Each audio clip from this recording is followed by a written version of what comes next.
Šimtmečio vynuogynas. Parodysiu, kaip toliau formuoju vyninį vynmedį.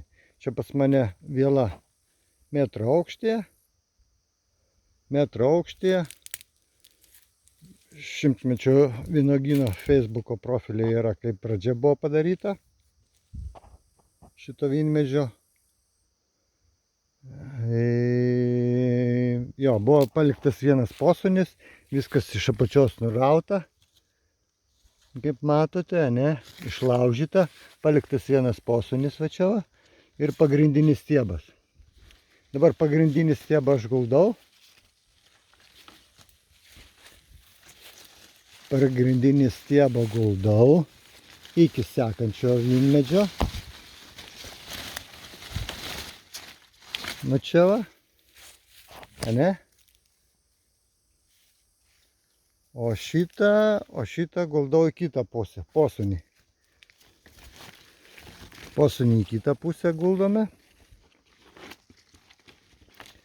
Taip, va.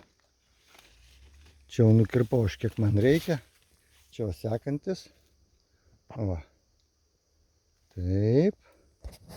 Pauzę pastatysiu, pririšiu šitą šoną ir parodysiu toliau.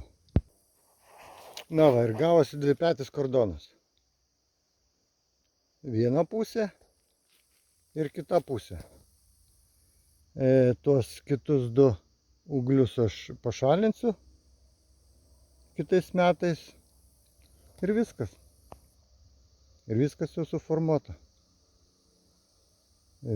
Čia kaip pavyzdys, va čia bus va taip. Viskas labai paprastai. Tai va tiek va apie